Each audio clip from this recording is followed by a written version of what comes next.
Hello students, welcome to YSR academy. और my self Praveen. और आज हम लोग पढ़ने वाले हैं 12th स्टैंडर्ड का जो ज्योग्राफी का बुक है उसका जो फर्स्ट चैप्टर है पॉपुलेशन पार्ट 1, उसके बारे में हम लोग पढ़ने वाले हैं। So let's start. जो आपका ज्योग्राफी का फर्स्ट चैप्टर है दैट इज पॉपुलेशन, उसके बारे में हम लोग डिटेल में पढ़ने वाले। पॉपुलेशन पार्ट 1 ये लेसन 1 में कवर किया है और जो पार्ट 2 है that is covered in lesson 2। ठीक है। सो पॉपुलेशन को मतलब इस चैप्टर को स्टार्ट करने से पहले बेसिकली हम लोग ज्योग्राफी का थोड़ा सा छोटा सा डेफिनेशन देख लेते हैं, ज्योग्राफी के थोड़े से ब्रांचेस देख लेते हैं, मतलब बेसिक ज्योग्राफी के बारे में देख लेते हैं। ठीक है। तो आपके चैप्टर का जो फर्स्ट लाइन है उसमें ही ज्योग्राफी का बेसिक डेफिनेशन दिया है। ठीक है। तो ज्योग्राफी का बेसिक डेफिनेशन आपकी बुक में क्या दिया है?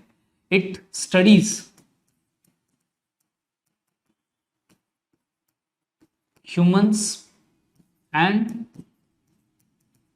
their interactions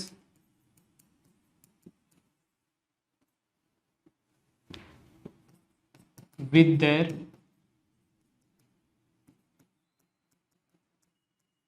environment।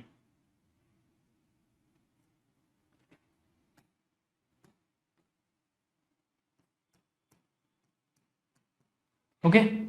So basic definition क्या है ज्योग्राफी का जो आपकी बुक में दिया है? It studies the humans, first of all humans की स्टडी करता है। Second, their interactions with their environment, मतलब जो भी ह्यूमंस है वो अपने एनवायरमेंट के साथ कैसे इंटरैक्ट करते हैं उसके बारे में जो स्टडी होता है वो ज्योग्राफी के अंडर होता है। थोड़ा सा और सिंप्लीफाई कर देता हूं। सपोज करो अपना छोटा सा अर्थ है, ठीक है।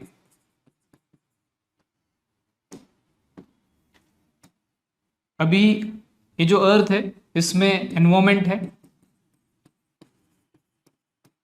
ठीक है। सेकेंड चीज, इसमें ह्यूमंस हैं, ह्यूमंस भी रहते हैं इसके ऊपर, ठीक है। तो एनवायरमेंट के कुछ कंपोनेंट्स होते हैं, जैसे कि एनवायरमेंट में क्या क्या आ जाएगा, जैसे सपोज करो कि माउंटेन्स है, वैलीज है,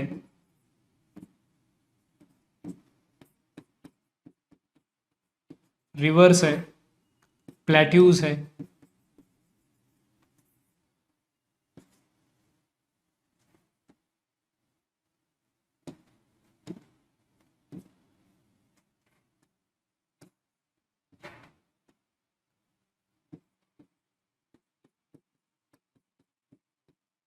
सीज है, ओशियंस है, एटसेट्रा। ठीक है। मतलब ऐसे बहुत सारे फिजिकल फीचर्स है। तो एनवायरमेंट में ये सारे कंपोनेंट्स आ जाते हैं, जैसे कि mountains, valleys, rivers, plateaus, oceans, seas, forest वगैरह वगैरह सारे कंपोनेंट्स एनवायरमेंट में आ जाते हैं। सेकंड, ह्यूमंस, अपने जो भोले भाले काले पीले लोग होते हैं, ठीक है। अभी एक ह्यूमंस और दूसरा एनवायरमेंट, ये दोनों एक साथ रहते हैं अर्थ पे, तो इन दोनों के बीच में कुछ ना कुछ इंटरेक्शन होता है, ठीक है। जैसे हम ये सारे जो mountains, valleys, rivers, ocean, seas है इनको यूज करते हैं नॉर्मली नॉर्मल लाइफ में, ठीक है। मतलब यूटिलाइज करते हैं उनको। तो इस तरह से ह्यूमंस एनवायरमेंट के साथ इंटरैक्ट करता है और जो एनवायरमेंट है वो अलग अलग फोर्सेस से इंटरैक्ट करता है हमारे साथ, जैसे कि एयर हो गया, वाटर हो गया, ठीक है। और उसके बाद कभी कभी नेचुरल डिजास्टर कर देता है तो पूरा कल्याण हो जाता है। तो इस तरीके से एनवायरमेंट का भी रिएक्ट करने का या फिर इंटरैक्ट करने का एक तरीका होता है। सो एनवायरमेंट और ह्यूमंस के बीच में जो भी इंटरैक्शंस है उस इंटरैक्शंस का स्टडी कहाँ पे होता है? ज्योग्राफी में। सो बेसिक डेफिनेशन वही है, it studies the humans and their interactions with their environment. Okay, I hope इतना क्लियर होगा सबको।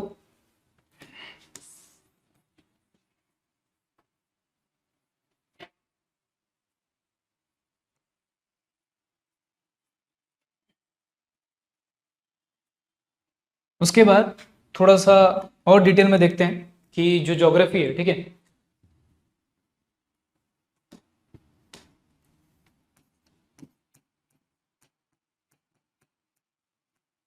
इस ज्योग्राफी के कुछ ब्रांचेस होते हैं। जैसे सबसे पहला जो ब्रांच है जो इंपॉर्टेंट है, फिजिकल ज्योग्राफी। सेकेंड जो इंपॉर्टेंट ब्रांच है that is human geography. Okay, बाकी की भी बहुत सारे ब्रांचेस होते हैं लेकिन मेन मेन हम लोग देख रहे हैं। फिजिकल ज्योग्राफी में किसका स्टडी होता है? तो physical features.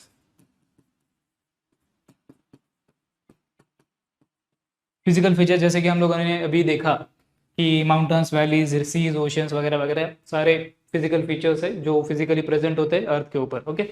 Second, human geography में किसका स्टडी होता है? तो ह्यूमन ज्योग्राफी में पॉपुलेशन का स्टडी होता है और ह्यूमन से रिलेटेड बाकी सारी जो अलग अलग एस्पेक्ट्स है उनका स्टडी होता है। तो ह्यूमन ज्योग्राफी में एक इंपॉर्टेंट ब्रांच है तो यहाँ से आपका चैप्टर का स्टार्टिंग होता है, मेन कंटेंट। देखिए ह्यूमन ज्योग्राफी का ही एक इम्पोर्टेंट ब्रांच होता है, that is population geography. Population geography में क्या क्या पढ़ने वाले हैं हम लोग? तो सबसे पहला पॉपुलेशन ज्योग्राफी में पढ़ा जाता है कि डिस्ट्रीब्यूशन कैसा है उसका, ठीक है। पॉपुलेशन ज्योग्राफी का जो डिस्ट्रीब्यूशन है पूरे वर्ल्ड में, अलग अलग कंट्रीज में, और उसका जो पैटर्न है उसके बारे में पढ़ा जाता है, पैटर्न एंड डिस्ट्रीब्यूशन, ठीक है। सेकेंड थिंग, पॉपुलेशन का क्वालिटी वाइज कैसा मतलब डेवलपमेंट है, क्वालिटी वाइज कैसी है पॉपुलेशन, एंड क्वांटिटी वाइज कैसी है,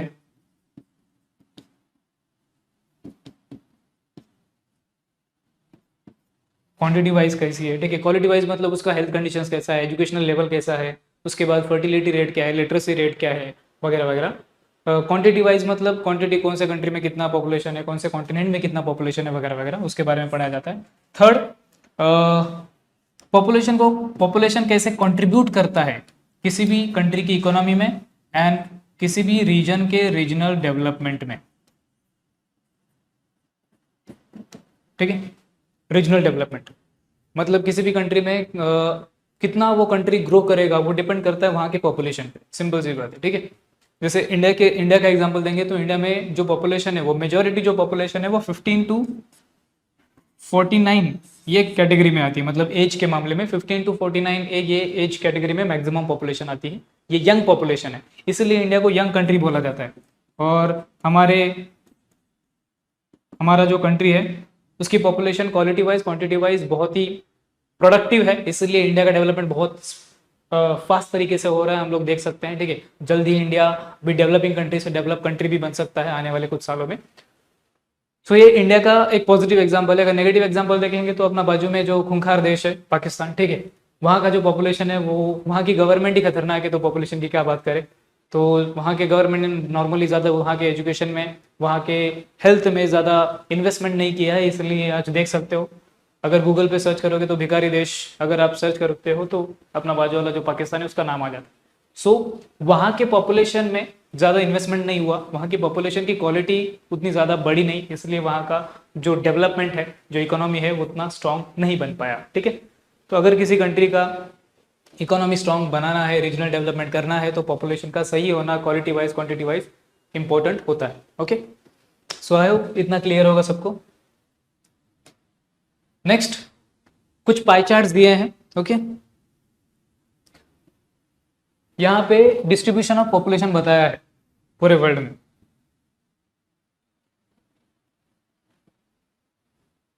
डिस्ट्रीब्यूशन ऑफ पॉपुलेशन बताया है,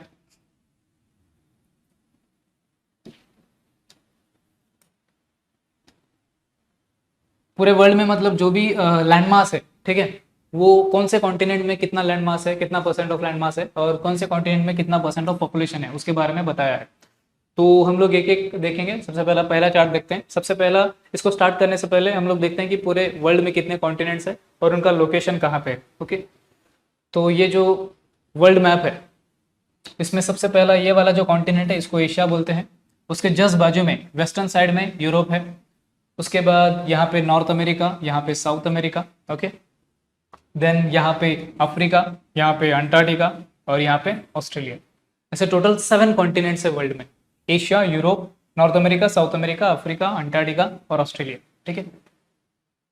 तो हर कॉन्टिनेंट में लैंड मास कितना है, कितना परसेंट ऑफ लैंड मास है और कितना परसेंट ऑफ पॉपुलेशन है, वो उस पाई चार्ट में दिखाया है,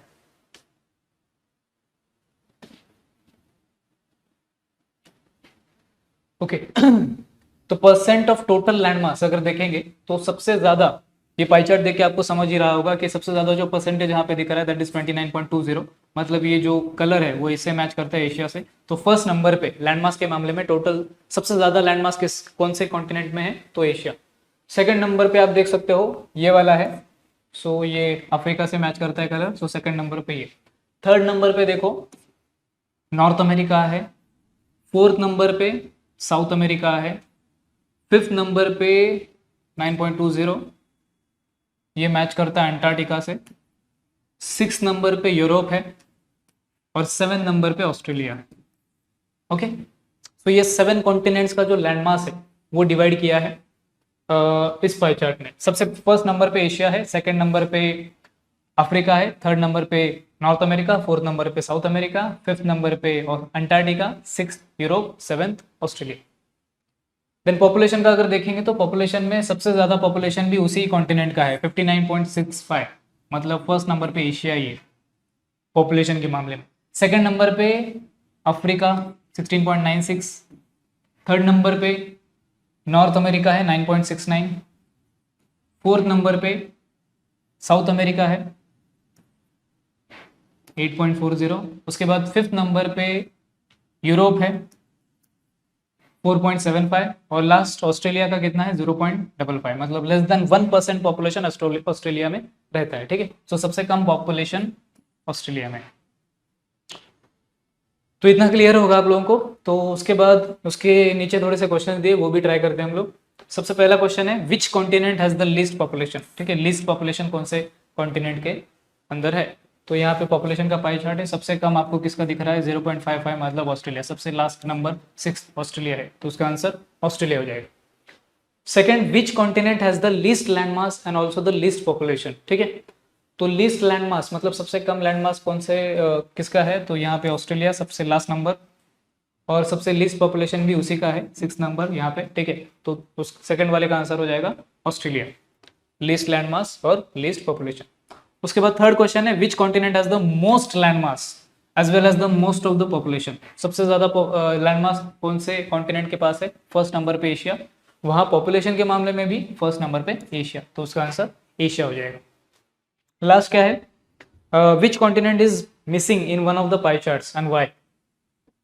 दोनों पाई चार्ट में ऐसा कौन सा कॉन्टिनेंट है जो मिसिंग है। ठीक है, यहाँ पे देखो टोटल 7 कॉन्टिनेंट्स है और वहाँ पे टोटल 6 है, मतलब वहाँ पे एक मिसिंग है। कौन सा मिसिंग है, तो अंटार्कटिका मिसिंग है। क्यों मिसिंग है, why it is missing, because जो अंटार्कटिका कॉन्टिनेंट है उसका लैंडमास तो है। ठीक है, लैंडमास हम लोगों ने देखा अंटार्कटिका में कितना है, अराउंड 9.20% लैंडमास है, लेकिन उस लैंडमास का जो 98% जो पूरा एरिया है वो एरिया स्नो लैडेड है, मतलब पूरी तरह से बर्फ से ढका हुआ है, इसलिए वहाँ पे नॉर्मली परमानेंट सेटलमेंट्स नहीं है, ह्यूमन सेटलमेंट्स नहीं है। लेकिन कभी कभी बीच बीच में जो अलग अलग कंट्री के साइंटिस्ट लोग होते हैं वो वहाँ पे जाते हैं, रहते हैं कुछ दिन, रिसर्च करके लौट के आते हैं, लेकिन वहाँ पे परमानेंट कोई भी नहीं रहता, सेटलमेंट नहीं है, इसलिए पॉपुलेशन नहीं रहती, इसलिए पॉपुलेशन के जो चार्ट है, पाई चार्ट है, उसमें उसको काउंट नहीं किया है। ओके, तो ये हम लोगों ने मैप पहले ही देख लिया। यहाँ पे पॉपुलेशन का डिस्ट्रीब्यूशन भी दिखाया है, जो डॉट डॉट करके दिखाया है, रेड डॉट्स। ठीक है, वो हर एक कॉन्टिनेंट में कौन से एरिया में ज़्यादा पॉपुलेशन है उसके बारे में थोड़ा सा बताया है। द नेक्स्ट, अगर हम लोग आगे बढ़ें तो जो नेक्स्ट पॉइंट है patterns of the population distribution in the world. Patterns of the population distribution in the world, पूरे वर्ल्ड में कैसे किस तरह से पॉपुलेशन डिस्ट्रीब्यूट होता है, उसका एक पैटर्न है। कुछ रीजंस होते हैं जिसकी वजह से एक जगह पे पॉपुलेशन कॉन्सेंट्रेटेड होता है, और कुछ रीजंस होते हैं जिसकी वजह से दूसरी जगह पे पॉपुलेशन थोड़ा सा कम होता है, डेंसिटी कम होता है। ठीक है, उससे पहले थोड़ा सा पॉपुलेशन से रिलेटेड अगर हम लोग चीज़ें देखें, अभी हम लोगों ने पाई चार्ट देखा। ठीक है, तो उसके हिसाब से हमको क्या पता चलता है कि ये स्टार्ट करने से पहले एक छोटा सा पॉइंट है कि पूरी दुनिया का जो पॉपुलेशन है वो अनइवनली डिस्ट्रीब्यूटेड है।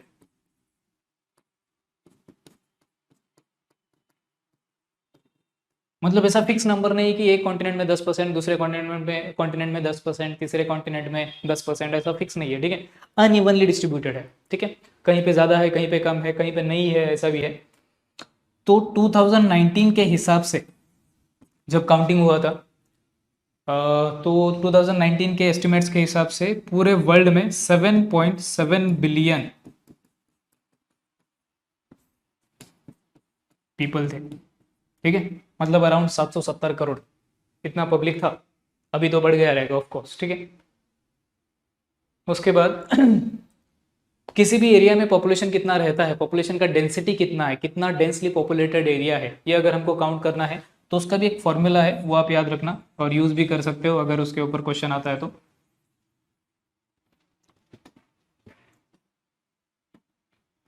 जैसे सपोज करो अगर किसी भी एरिया का डेंसिटी चेक करना हो, डेंसिटी ऑफ पॉपुलेशन, तो एक छोटा सा फॉर्मूला है टोटल पॉपुलेशन जो रहेगा उस एरिया का वो काउंट करने का और उसको डिवाइड कर देने का टोटल एरिया से, ठीक है। और ये एरिया किस में काउंट होगा, स्क्वायर किलोमीटर। सो इस तरीके से हम लोग किसी भी एरिया का जो पॉपुलेशन डेंसिटी है वो निकाल सकते हैं। जैसे सपोज करो किसी एक हाइपोथेटिकल एक छोटा सा एग्जांपल लेते हैं कि कोई एरिया है, सपोज श्याम नगर करके एक एरिया है, ठीक है। वहाँ का पॉपुलेशन है सपोज 500 और वहाँ का जो टोटल एरिया है स्क्वायर किलोमीटर्स में वो है 50 स्क्वायर किलोमीटर, ठीक है। तो इसको अगर डिवाइड करेंगे तो 0 0 कट हो जाएगा, ठीक है। 5 10 50, सो 10 पर्सन्स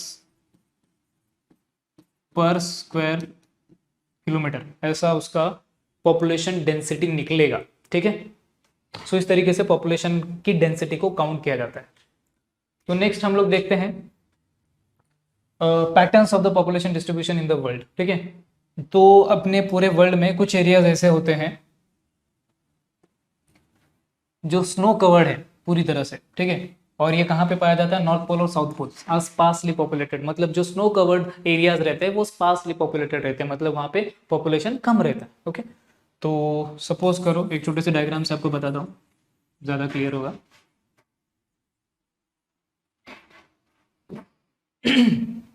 सपोज ये अपना अर्थ है, ठीक है।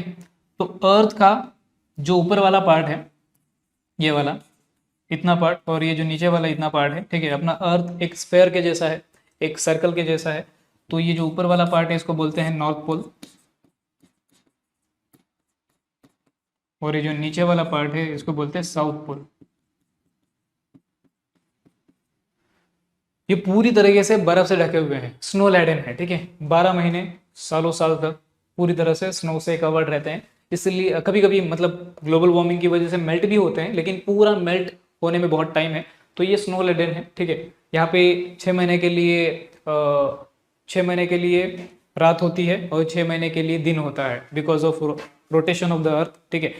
वो डिटेल में बाद में कभी हम लोग देखेंगे, लेकिन इतना समझो कि जो नॉर्थ पोल है और जो साउथ पोल है वो दोनों जो एरियाज है वो पूरी तरह से स्नो कवर्ड है। तो वहाँ पे ज़्यादा पब्लिक रहती नहीं है, ठीक है। पब्लिक रहती लेकिन बहुत कम रहती है। Next, even the hot deserts have low population. अभी सिंपल सी बात है, हॉट डेजर्ट बहुत ही खतरनाक होते हैं टेम्परेचर के मामले में, तो वहाँ पे पब्लिक बहुत कमी रहेगी। उसके बाद mountains and hilly areas are less populated, ठीक है। जो भी माउंटेन वाले इलाके रहते हैं, जैसे सपोज करो ये अपना छोटा सा अर्थ है, ये ज़मीन है और ये माउंटेन वाले एरियाज है।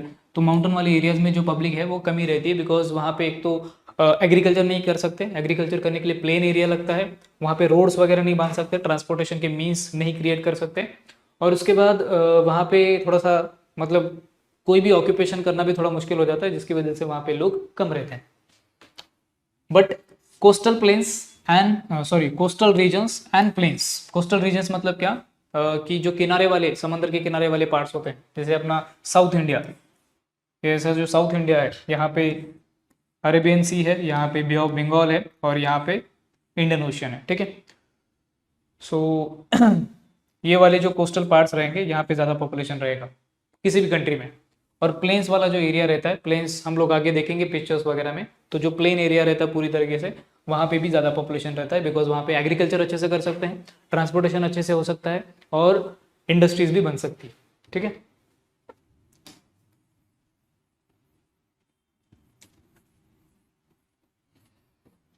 उसके बाद जो आगे बोला है सम रिवर वैलीज, ठीक है, like the Amazon are population is sparsely distributed.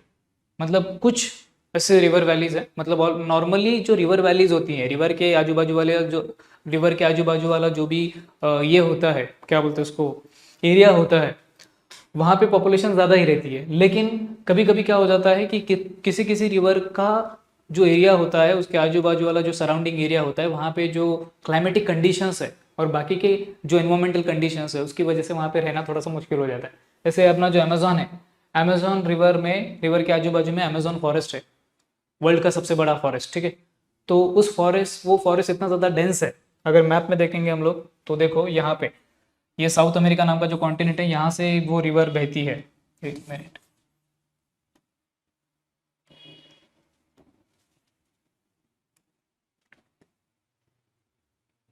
यहाँ से वो रिवर बहती है। ओके, सो वो जो अमेजोन रिवर है उसके, सपोज ये अमेजोन रिवर है, उसके दोनों साइड छोटे मोटे फॉरेस्ट है, मतलब बहुत डेंस फॉरेस्ट है। और एक तो वहाँ पे डेंस फॉरेस्ट है, सेकंड वहाँ पे खूंखार एनिमल्स पाए जाते हैं, थर्ड वहाँ का जो, वहाँ पे उस एरिया में पॉइजनस गैसेस वगैरह निकलती हैं नेचुरली। इसी वजह से वहाँ के जो क्लाइमेटिक कंडीशंस है वो अच्छा नहीं है, इसलिए वहाँ पे पब्लिक ज़्यादा रहती नहीं है। ठीक है, तो वो एक एक्सेप्शन है। उसके बाद factors other than the physical factors like forest influence the population distribution. Forest भी एक इम्पोर्टेंट फैक्टर है। जिस एरिया में ज़्यादा फॉरेस्ट रहेगा उस एरिया में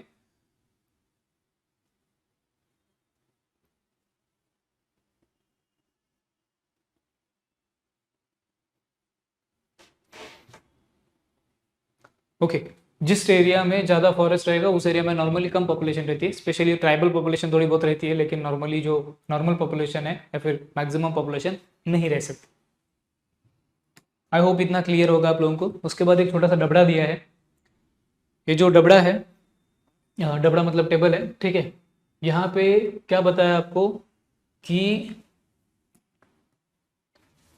कुछ जोग्राफिकल फैक्टर्स जो पॉपुलेशन डिस्ट्रीब्यूशन को अफेक्ट करते हैं, ठीक है। मतलब पॉपुलेशन जो डिस्ट्रीब्यूशन रहेगा, कहाँ पे कितना पॉपुलेशन रहेगा, उसको अफेक्ट करने के लिए कुछ फैक्टर्स है जो अफेक्ट कर सकते हैं। जैसे रिलीफ एक चीज़ है, ठीक है। रिलीफ मतलब सपोज करो ये अर्थ है, तो ये अर्थ का सपोज ज़मीन है और यहाँ पे ये माउंटेन है, ठीक है, और यहाँ पे एक छोटा सा प्लेट्यू है, तो ये रिलीफ हो जाएगा, मतलब ज़मीन का थोड़ा सा उठा हुआ हिस्सा, ठीक है, उसको रिलीफ बोलते हैं। उसके बाद जैसे कि सपोज करो ऐसा फ्लैट लैंड रहेगा कहीं पे भी, तो वहाँ पे नॉर्मली पॉपुलेशन ज़्यादा रहेगी, जैसे कि गंगेज प्लेन्स करके है अपने इंडिया में, ठीक है। तो सपोज ये अपना इंडिया है, ईस्टर्न साइड का इंडिया, यहाँ पे यूपी बिहार वगैरह है, तो यहाँ पे स्पेशली एक रिवर बहती है जिसका नाम है गंगा। तो वो गंगा अपने साथ बहुत सारा सैंड सॉइल वगैरह लेके आती है और यहाँ पे डिपॉजिट कर देती है यूपी बिहार वाले साइड में, ठीक है। तो वहाँ पे गंगेज प्लेन्स क्रिएट हुआ है, प्लेन्स, ठीक है। तो वहाँ पे एक तो प्लेन्स है, प्लेन वाला एरिया है, इसलिए बाकी की सारी चीज़ें कर सकते हैं, एग्रीकल्चर कर सकते हैं, रोड्स वगैरह बांध सकते हैं, इंडस्ट्रीज खड़ी कर सकते हैं, इसलिए वहाँ पे पॉपुलेशन ज़्यादा है, पॉपुलेशन का जो डेंसिटी है वो ज़्यादा है। लो डेंसिटी कहाँ पे रहेगा? माउंटेनस एरिया में, जैसे कि हिमालयज में बहुत ही कम पॉपुलेशन रहती है। उसके बाद क्लाइमेट हाई डेंसिटी कहाँ पे रहेगा? जहाँ पे क्लाइमेट मॉडरेट है, मतलब नॉर्मल क्लाइमेट है, ना ज़्यादा हॉट है ना ज़्यादा कोल्ड है, ठीक है, एक्सट्रीम क्लाइमेट नहीं है, वहाँ पे पॉपुलेशन का डेंसिटी हाई रहेगा। लेकिन जहाँ पे एक्सट्रीम क्लाइमेट है, ज़्यादा हॉट डेजर्ट्स रहेंगे या फिर ज़्यादा खतरनाक कोल्ड डेजर्ट्स रहेंगे वगैरह वगैरह, वहाँ पे लो डेंसिटी रहेगा।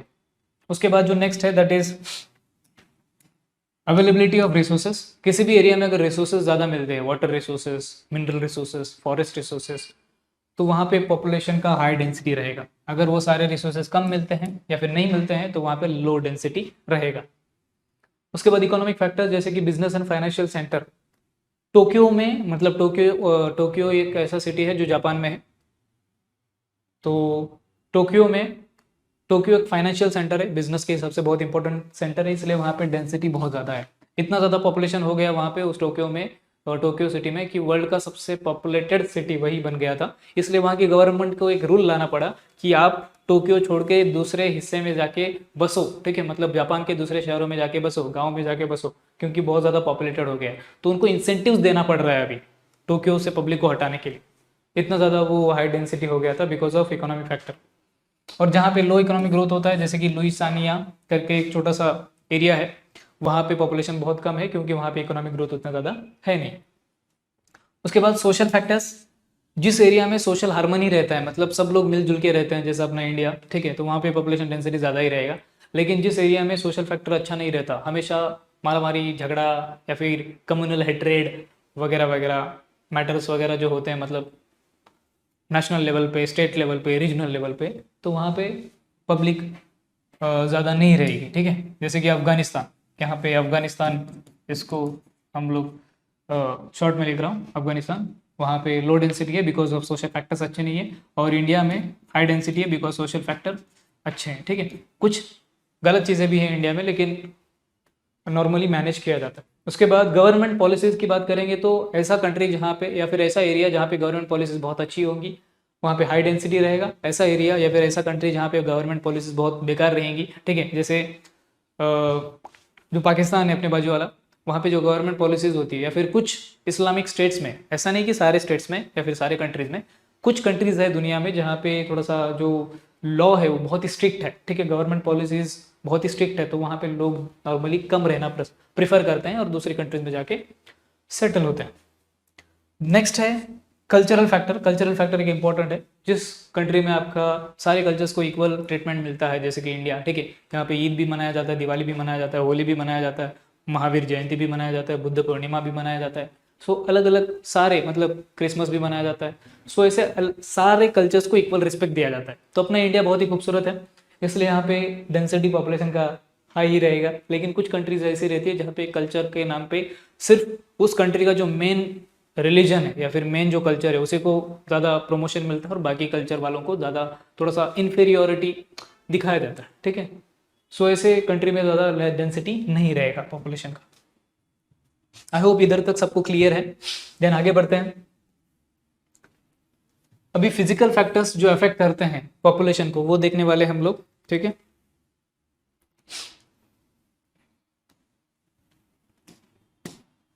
सबसे पहला जो है रिलीफ, ठीक है। रिलीफ मैंने स्टार्टिंग में भी बताया था कि जो ज़मीन का उठा हुआ हिस्सा होता है, थोड़ा सा जैसे माउंटेन, प्लेट्यू, या फिर जो छोटा मोटा आइलैंड्स वगैरह हो गया, ठीक है, वो ज़मीन का थोड़ा सा उठा हुआ हिस्सा होता है, वो सारे रिलीफ में आ जाते हैं। तो यहाँ पे देखो ये वाला जो माउंटेन वाला इलाका है, ये हिमालय की फ़ोटो है उत्तराखंड की, ठीक है। तो यहाँ पे देखो माउंटेन वाला इलाका है या फिर माउंटेन वाला एरिया है, इसलिए यहाँ पे जो पब्लिक है वो बहुत ही कम है, ठीक है। मतलब बहुत ही गिने चुने घर है, और वो भी ऐसा थोड़ा सा दूर दूर घर है, मतलब स्पेस ज़्यादा होता है, पब्लिक कम होती है, तो ऐसे जो हाउसेस होते हैं वो सेपरेटेड होते हैं, ठीक है।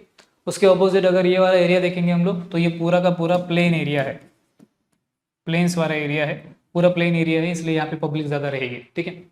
बिकॉज यहाँ पे वही रीजंस, एग्रीकल्चर कर सकते हैं, सेकंड यहाँ पे इंडस्ट्रीज बना सकते हैं, थर्ड यहाँ पे जो ट्रांसपोर्टेशन है वो अच्छे से क्रिएट कर सकते हैं, रोड्स, रेलवेज वगैरह वगैरह, इसलिए वहाँ पे पॉपुलेशन ज़्यादा ही रहेगा।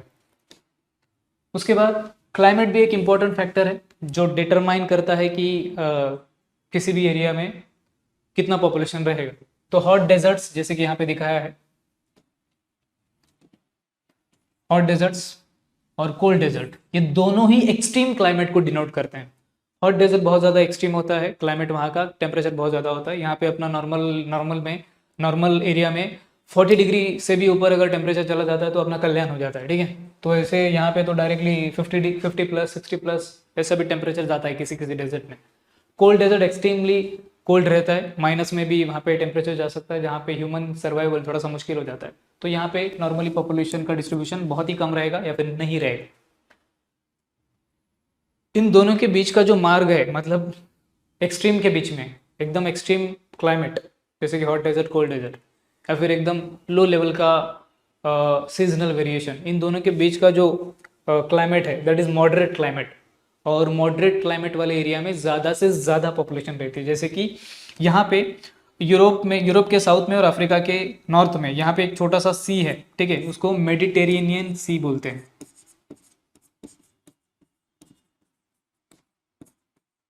इस सी के किनारे पे जितने भी है कंट्रीज, जैसे कि इटाली है, स्पेन है, पुर्तगाल है, इंग्लैंड है, फ्रांस है, अफ्रीका की कुछ कंट्रीज है जैसे कि इजिप्ट वगैरह, वो सारी कंट्रीज का जो क्लाइमेट है वो मॉडरेट क्लाइमेट है। बिकॉज इस एरिया का क्लाइमेट ही मॉडरेट है, इसलिए स्पेशली यूरोपियन कंट्रीज में ज़्यादा से ज़्यादा पॉपुलेशन का डेंसिटी हमको देखने को मिलता है बिकॉज ऑफ मॉडरेट क्लाइमेट। ये अपना मुंबई सिटी का पिक्चर है, ठीक है।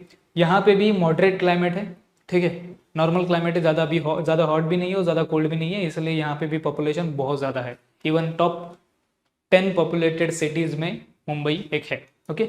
और ऐसे बहुत सारे सिटीज़ है अपने इंडिया में, जैसे कि चेन्नई हो गया, दिल्ली हो गया, कोलकाता हो गया वगैरह वगैरह। नेक्स्ट है अवेलेबिलिटी ऑफ वाटर। ये भी एक इम्पॉर्टेंट फैक्टर है जिसके ऊपर डिपेंड करता है कि जो भी अपना पॉपुलेशन का डिस्ट्रीब्यूशन है वो कितना रहेगा। जैसे जिस एरिया में रिवर वगैरह होती है या फिर कोस्टल एरिया होता है, ठीक है, जैसे सपोज करो एक कंट्री है, उसके आजू बाजू में ऐसा समंदर वगैरह है, सी या फिर ओशियन है, तो ये जो किनारे वाला पार्ट होता है, ये जो किनारे वाला पार्ट होता है यहाँ पे पॉपुलेशन सबसे ज़्यादा होती है, ठीक है। और स्पेशली कंट्री के अंदर अगर हम लोग रिवर्स वगैरह देखेंगे तो जहाँ से रिवर्स वगैरह जाती है वहाँ पे पॉपुलेशन ज़्यादा होता है, because availability of water, fresh water होना चाहिए, तभी वहाँ पे ह्यूमन सेटलमेंट ज़्यादा से ज़्यादा बढ़ती है। ठीक है, वाटर का बाकी यूज़ भी होता है, पर्सनल यूज़, उसके बाद एग्रीकल्चर के लिए यूज़ होता है, इंडस्ट्रीज़ के लिए यूज़ होता है। और अपने महान भारत वाले मतलब बहुत सारी कंट्रीज़ में, सिर्फ इंडिया ही नहीं, बहुत सारी कंट्रीज़ में जो कुछ कचरे लोग होते हैं वो क्या करते हैं, अपनी फैक्ट्री का जो भी वेस्ट होता है वो सारा नदियों में छोड़ देते हैं। तो उनके लिए भी एक तरह से अच्छा होता है, लेकिन वो एनवायरनमेंट के लिए अच्छा नहीं होता। डेजर्ट्स में भी कुछ एरियाज होते हैं जहाँ पे लोग रहते हैं। ठीक है, तो अगर डेजर्ट में, सुनसान डेजर्ट में या कहीं पे ऐसा वाटर का छोटा सा बॉडी हुआ, वाटर बॉडी हुआ, तो उसको ओएसिस बोलते हैं। और जहाँ पे ओएसिस रहते हैं, ठीक है, वहाँ पे थोड़ा बहुत प्लांट्स भी रहेंगे, तो वहाँ पे थोड़ा बहुत सेटलमेंट क्रिएट होता है, एक छोटा मोटा गांव बन सकता है। ठीक है, छोटा मोटा गांव बन सकता है ऐसे एरिया में, ओएसिस वाले एरिया में।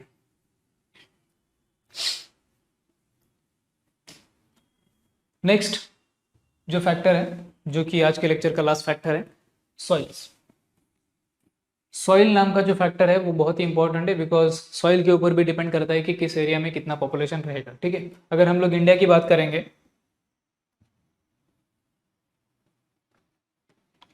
तो इंडिया में देखो, यहाँ पे एक छोटा सा मैप दिया है इंडिया का, और अलग अलग सॉइल्स, कौन से स्टेट में कौन सा सॉइल डोमिनेट करता है उसके बारे में बताया है। तो सबसे पहले अगर देखेंगे तो एल्यूवल सॉइल नाम का सॉइल है। ठीक है, जो यहाँ पे है इतने एरिया में। ओके, तो इतने एरिया में जो एल्यूवल सॉइल है, एल्यूवल सॉइल सबसे बेस्ट सॉइल माना जाता है, क्योंकि वो उस सॉइल में अगर हम लोग कुछ भी उगाते हैं तो बहुत अच्छी तरह से उगता है, प्रोडक्टिविटी देता है। तो यहाँ पे सबसे पहले तो हिमालय है। ठीक है, ऐसा कश्मीर से लेके अरुणाचल प्रदेश तक बहुत बड़ा हिमालय के रेंजेस है। हिमालय से कुछ रिवर्स निकलती है, सपोज ये गंगा वगैरह, यहाँ से ब्रह्मपुत्र वगैरह आता है। ठीक है, ओके, हाँ। तो Ganga river, specially Ganga river का एग्जांपल लेते हैं, तो गंगा रिवर अपने साथ बहुत सारा, अभी रिवर बहेगी माउंटेन से नीचे आएगी तो अपने साथ बहुत सारा सैंड, सॉइल, सिल्ट वगैरह वगैरह लेके आती है और यहाँ पे डिपॉजिट कर देती है। तो ये जो पूरा का पूरा सॉइल का एक प्लेन बनता है, प्लेन एरिया, जिसके बारे में हम लोगों ने पहले भी पढ़ा था, गंगा प्लेन, वो यहाँ यहीं पे क्रिएट हुआ है यूपी बिहार में। यूपी का पॉपुलेशन सबसे ज़्यादा है इंडिया में। ठीक है, अराउंड 19 करोड़, 19-20 करोड़ पॉपुलेशन है। ठीक है, ये ब्राज़ील के पूरे देश के पॉपुलेशन से भी ज़्यादा है, सिर्फ अकेले यूपी का पॉपुलेशन। इंडिया में सबसे ज़्यादा पॉपुलेशन है यूपी का।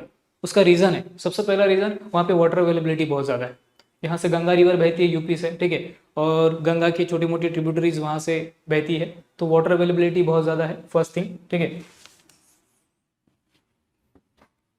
तो यहाँ से गंगा रिवर बहने की वजह से वाटर अवेलेबिलिटी बहुत ज़्यादा है। सेकंड, वो गंगा रिवर अपने साथ बहुत सारा क्या लेके आती है, सैंड सॉइल वगैरह लेके आती है, तो वो सॉइल पूरा यहाँ पे प्लेन बनाया है सॉइल ने, जिसकी वजह से उस सॉइल में, एल्यूवल सॉइल में बहुत अच्छा एग्रीकल्चर हो सकता है। एग्रीकल्चर होगा तो बाकी की इंडस्ट्रीज भी आएंगी। तो इस तरीके से हर एक फैक्टर है, जैसे कि वहाँ पे सॉइल एक फैक्टर है, वाटर एक फैक्टर है, प्लेन वाला एरिया है, इसलिए उस एरिया में ज़्यादा से ज़्यादा पॉपुलेशन रहता है। ठीक है, यूपी बिहार में। तो ये कैल्युअल सॉइल हो गया। सेकेंड, ब्लैक सॉइल है, रेगुर सॉइल बोलते हैं उसको। ठीक है, ब्लैक सॉइल स्पेशली यहाँ पे देखने को मिलेगा आपको, ये मध्य प्रदेश, महाराष्ट्र साइड, थोड़ा बहुत गुजरात साइड। ठीक है, ये ब्लैक सॉइल कैसे बनता है, जो भी वोल्केनो फूटता है, ठीक है, वोल्केनो फूटने के बाद उसके अंदर से, सपोज करो यहाँ पे ये वोल्केनो है, वोल्केनिक माउंटेन, और उसके अंदर से ये लावा निकला। ठीक है, और ये लावा ऐसे फ्लो करेगा, और वो नॉर्मली स्टार्टिंग में जब वोल्केनो फूटता है तो वो क्या, लिक्विड फॉर्म में होता है, तो वो जो लिक्विड लावा रहेगा वो सॉलिड में कन्वर्ट हो जाता है, लिक्विड लावा सॉलिड में कन्वर्ट हो जाता है, मतलब एक तरह से वो लावा का रॉक बनता है। ठीक है, और वो रॉक जो बनता है, सपोज ये रॉक है, तो उसका वेदरिंग होता है, बहुत सालों लगते हैं इसको, बहुत लंबा प्रोसेस है। वेदरिंग मतलब वो टुकड़े टुकड़े में कन्वर्ट होना स्टार्ट कर देता है, और फाइनली वो सॉइल में कन्वर्ट हो जाता है। इसको थाउजेंड्स ऑफ ईयर्स लगते हैं रॉक को सॉइल में कन्वर्ट होने में। ठीक है, तो जो सॉइल बनता है उसको ब्लैक सॉइल बोलते हैं, या फिर वोल्केनिक सॉइल बोलते हैं, या फिर ब्लैक सॉइल का और एक नाम है रेगुर सॉइल। इस सॉइल में जो क्रॉप्स है, कुछ क्रॉप्स बहुत अच्छे से उगते हैं, जैसे कि कॉटन हो गया, साइट्रस फ्रूट्स हो गए, जैसे कि लेमन हो गया, ऑरेंजेस हो गए वगैरह वगैरह, जिस फ्रूट में साइट्रिक एसिड होता है वैसा फ्रूट, वैसे फ्रूट्स इस सॉइल में बहुत अच्छे से उग सकते हैं, मतलब बेसिकली यहाँ पे एग्रीकल्चर अच्छा हो सकता है। इसलिए कुछ वोल्केनिक माउंटेन के आजू बाजू में छोटा मोटा सेटलमेंट क्रिएट होता है, बिकॉज वहाँ पे वोल्केनिक सॉइल मिलती है, ठीक है। लेकिन एक प्रॉब्लम भी होता है यहाँ पे, अगर लोग रहने लगे, रह तो सकते हैं, लेकिन कभी कभी किसी एरिया में, जैसे कुछ एरियाज है, जैसे कि जापान में वोल्केनिक माउंटेन्स के आजू बाजू में लोग रहते हैं, सेंट्रल अमेरिका में रहते हैं वगैरह वगैरह। कभी कभी क्या होता है, एक वोल्केनो होता है, डोरमेंट वोल्केनो बोलते हैं उसको, वो अगर फूट गया तो फिर कल्याण हो जाता है, ठीक है। वोल्केनो के 3 टाइप समझ लेते हैं पहले हम लोग। सबसे पहला जो टाइप होता है that is active volcano. Second जो टाइप होता है दैट इज डोरमेंट वोल्केनो। और जो थर्ड टाइप होता है that is extinct. Okay, extinct volcano. इसका मतलब क्या होता है? सबसे पहला एक्टिव वोल्केनो का मतलब होता है इट इज कंटिन्यूसली इरप्टिंग, ठीक है, कंटिन्यूसली इरप्ट होता है, कभी भी जब उसका मन चाहे तब इरप्ट हो सकता है। डोरमेंट वोल्केनो का मतलब होता है कि पास्ट में एक बार इरप्ट हुआ था, करंटली इनएक्टिव है, लेकिन फ्यूचर में कभी भी इरप्ट हो सकता है, ठीक है, फ्यूचर में चांसेस है कि वो इरप्ट होगा। एक्सटिंक्ट मतलब एक बार इरप्ट हुआ था, बाद में वो कभी इरप्ट नहीं हुआ और फ्यूचर में भी नहीं होगा, ठीक है। एक्टिव का समझ में आता है कि अगर पहले से हमको पता है कि यहाँ पे एक बार इरप्ट हुआ था और हमेशा मतलब इरप्ट होते रहता है, तो वहाँ पे कोई रहेगा नहीं। लेकिन डोरमेंट वोल्केनो का एक ट्विस्ट है कि लोगों को ऐसा लगता है कि पास्ट में एक बार इरप्ट हुआ था, फ्यूचर में कभी तो इरप्ट होगा, तब तक तो रह ही सकता है ना। लेकिन अगर उसका कुछ डेट तो फिक्स नहीं है, वो फ़ोन करके तो आएगा नहीं, सिंपल अचानक ब्लास्ट ऑफ कर देगा। तो डोरमेंट वोल्केनो कभी भी ब्लास्ट कर सकता है, फिर इरप्ट हो सकता है। अगर इरप्ट हो गया तो फिर वहाँ की जो पब्लिक रहने वाली है उस माउंटेन के आजू बाजू में, उन सबका लॉस होता है, लाइफ का लॉस होता है, इकोनॉमिक लॉस होता है, और कभी कभी उनको शिफ्ट भी करना पड़ता है, ठीक है, दूसरी कंट्रीज में जाना पड़ता है, सब कुछ छोड़ छाड़ के। सो इस तरीके से डोरमेंट वोल्केनो एक थोड़ा सा डेंजर होता है, बिकॉज उसके ऊपर पूरी उस रेगुलर सॉइल या फिर जो माउंटेन सॉइल है या फिर जो भी वोल्केनिक सॉइल है, उसके लिए अगर हम वहाँ पे सेटलमेंट वगैरह करेंगे तो लाइफ को और अपना पूरा घर बार को थोड़ा सा लॉस हो सकता है अगर सेटलमेंट करेंगे तो। ओके, सो सॉइल एक इंपॉर्टेंट फैक्टर है। अलग अलग एरियाज में अलग अलग सॉइल मिलता है, तो सॉइल के हिसाब से भी पॉपुलेशन का डिस्ट्रीब्यूशन, पॉपुलेशन का सेटलमेंट डिपेंड करता है, ठीक है। आई होप इतना क्लियर है। सो हमारे जो फैक्टर्स है सारे कंप्लीट हो चुके हैं, ठीक है, और आपका ऑलमोस्ट आधा चैप्टर कंप्लीट हो चुका है। बाकी का जो रिमेनिंग पार्ट है वो हम लोग नेक्स्ट लेक्चर में देखते हैं, ठीक है। तो थैंक यू सो मच।